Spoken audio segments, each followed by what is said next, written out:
going on, gents? It's R.P.M. here, reporting from Mobile Command. Gentlemen, let me start off by stating this.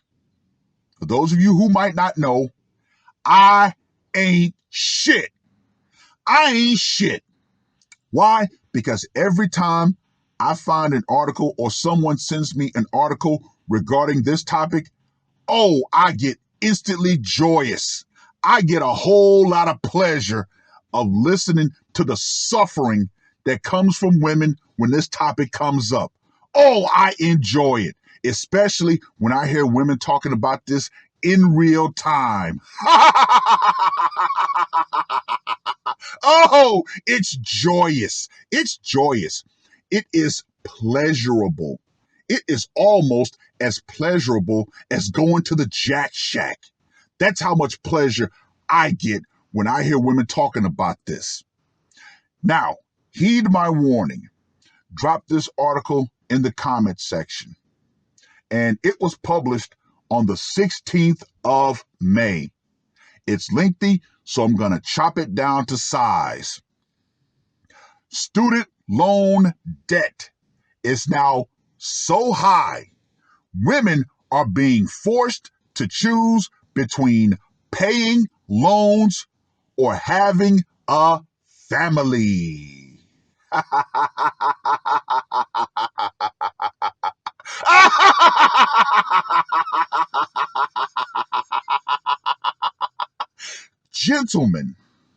Gentlemen, as Terrence Popp so eloquently put in a video many, many moons ago, we have three bags as men: the damn bag, the shit bag, and the fuck bag.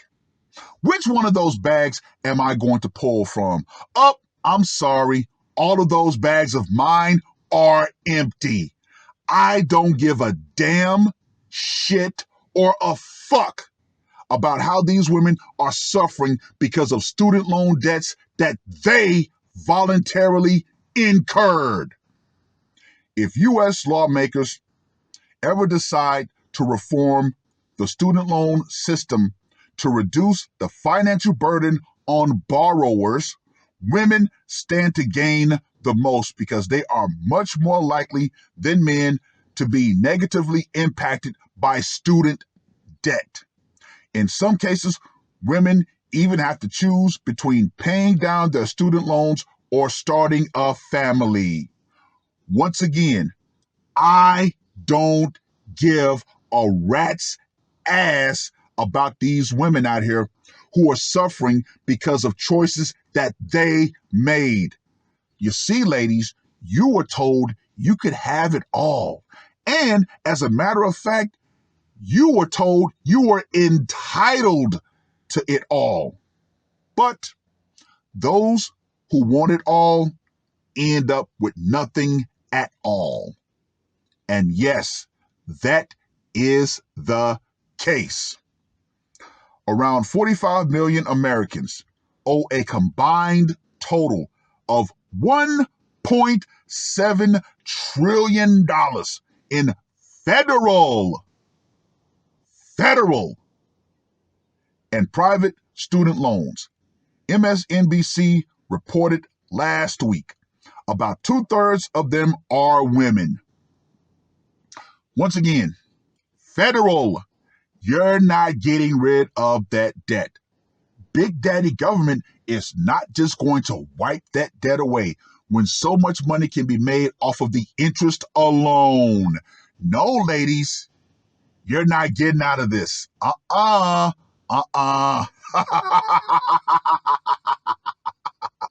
So, of course, as we scroll down further, they use all of the old, tired bullet points. The gender pay gap, racial pay gap, blah, blah, blah, blah, blah, blah, blah, blah, blah. Now, Equal Pay Act of 1963 makes it illegal to pay women less than men for the same job. However, we all know the same standard operating procedure. They're only talking about the men at the top. They're not talking about the everyday average brother, the everyday average job. Remember, those women who get their quote unquote education, oh, they say, well, you know what? Since I have a degree, I want a man on my same level or above, especially when it comes to the Black community. Oh, I love how they throw Black women in here and say, oh, it's, the racial pay gap and blah, blah, blah, blah, blah. We all know. BlackDemographics.com put out the chart that said, yes, there are 600,000, quote unquote, highly educated, successful Black women compared to only 100,000 at most Black men of the same caliber. But we all know, all in all, the Black community itself is dead. As Jor-El in Superman said, Krypton is dead. Because when it comes to Black women, oh, they have no problems talking about how educated they are. However, how is it that the most quote-unquote educated group of women, they can't read numbers? Oh, there's not enough Black men on our level. There's not enough Black men, period. Period. It's just not enough.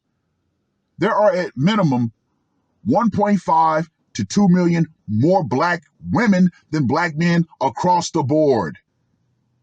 Then, when you add other groups of women, yeah, there's just not enough men to go around. Now, of course, they talk about the pandemic. And of course, they go into all the numbers on that. As a matter of fact, let's read a little bit about our good old buddy, Charlie 19.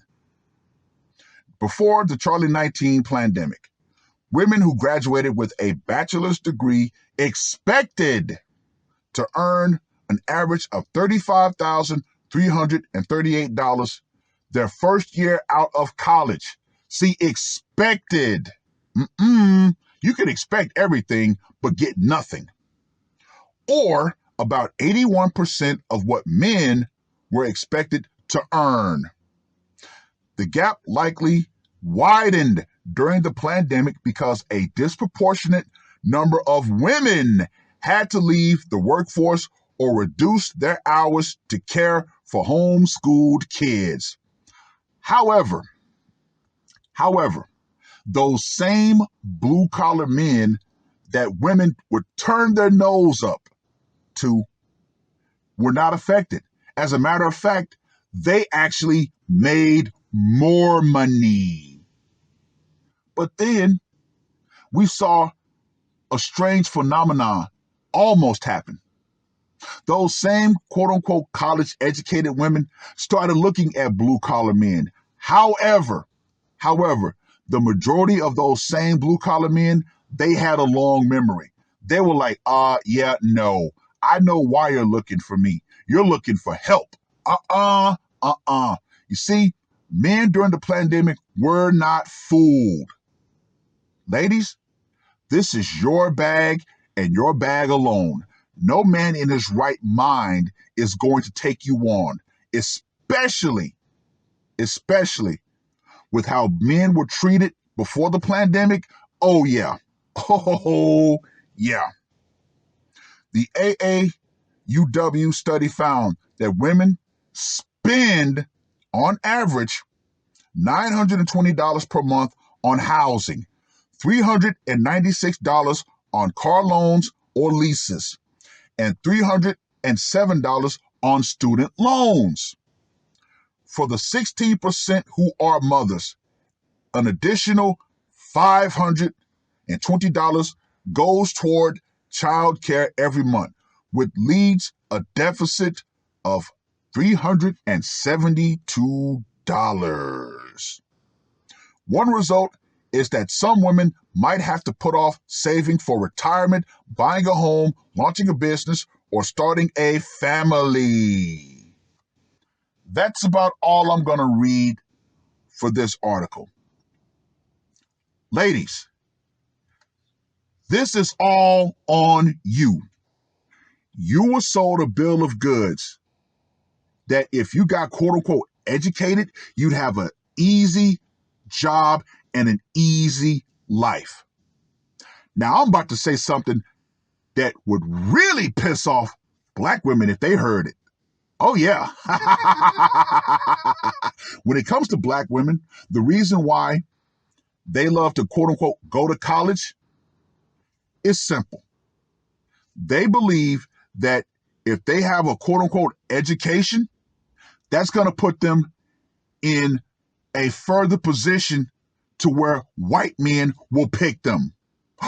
Oops! Did I say that out loud? Yes, I did. Yeah, I did. And I'm going to double down on that. Especially when you look at how the black community loves to absorb entertainment. Now, see, for white women, it was Sex in the City. For black women, it's, Real Housewives, that leisurely, lazy lifestyle that's paid for by rich men.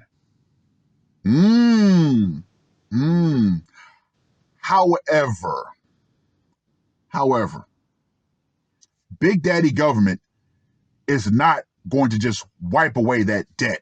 Oh no. Oh no. It's not going to happen.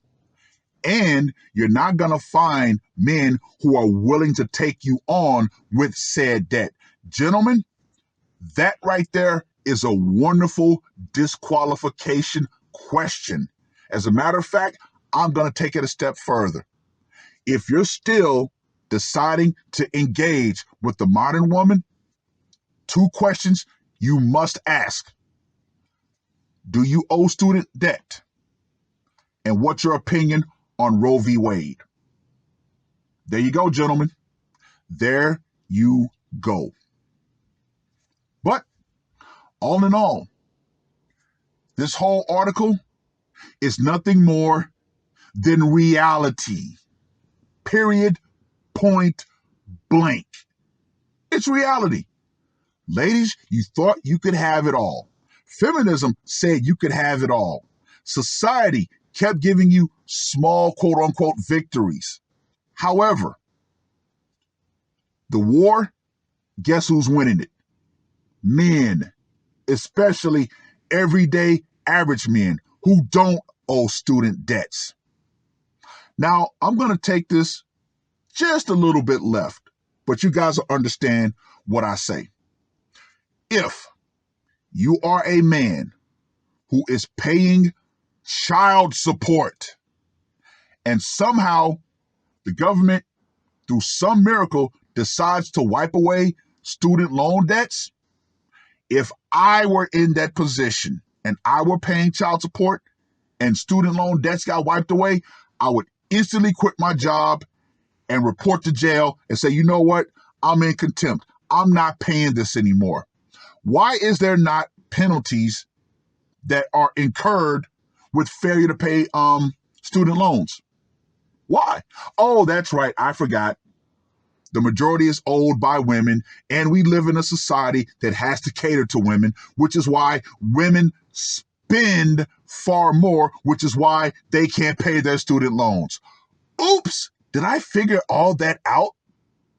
Oh, that's right. I already knew that. Come on now. Why do you think all the advertisement is based towards women? Why? Because women are net consumers, which is why they can't pay their fucking loans. But all in all, these women, they're going to suffer. And it's self-inflicted. Hey, it is what it is. Well, I've rambled on long enough. Read the rest of the article. Let me know what you guys think. And ladies, the power will eventually go out. Feminism and this pipe dream of somehow getting your student loan debts erased by Big Daddy government will go out right along with it. Why? Because Big Daddy government is not going to just wipe that debt away. Even though I find it quite ironic that President Houseplant was able to somehow come up with $40 billion for Ukraine, but yet the domestic situation here in America is all off the rails. But that's another video for another time. That's all I got to say for this one. RPM, I am out.